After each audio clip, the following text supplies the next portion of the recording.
So, for those who haven't read the description, this is a response to Rosianna's video in which she started a survey for women on YouTube. So, here we go! Who are your favourite female YouTubers? The Sarcastics. All of them, for different reasons. At the moment, I'm going through a Lindsay appreciation phase, possibly because she's the one who turns up most often. Who is your favourite female athlete?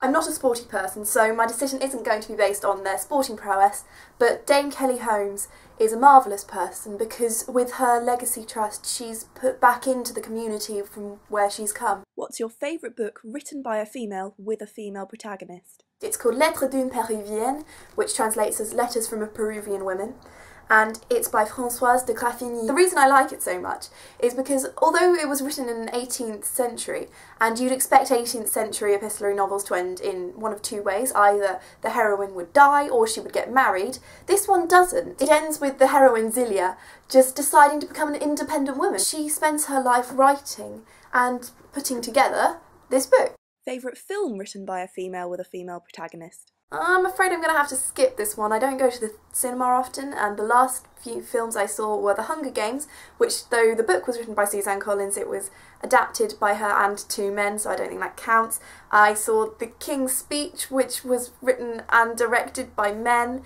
and yeah, sorry, can't do that one. Who is your favourite female fictional character? Beatrice from Much Ado About Nothing. She's just such a strong character throughout, and her banter with Benedict. Beatrice for the win. Actually, I'm just going to quote something of Beatrice's. Manhood is melted into curtsies, valour into compliment, and men are turned only into tongues, and trim ones too. He is now as valiant as Hercules that only tells a lie and swears it. I cannot be a man with wishing, therefore I will die a woman with grieving. It's just so good. What's the biggest problem facing female creators today? I thought about this question a lot and decided I can't really answer it. What I can answer is what I find to be my biggest problem as someone who tries to be relatively feminist, particularly on my blog. I'm scared that I'm being laughed at. I get a lot of questions on my blog, really quite bizarre, anonymous questions. I don't know who's asking them and I don't know what their motives are in asking. And I don't know if the people are actually reading the responses and considering them, or whether they're reading these responses and laughing because this is a silly little girl who doesn't know what she's talking about, or someone who's putting out these feminist ideas and not really considering the real world, or I don't know, and that worries me. I think there's nothing to really stop us putting out what we want to say, apart from the fear of how we might be received. YouTube or TV?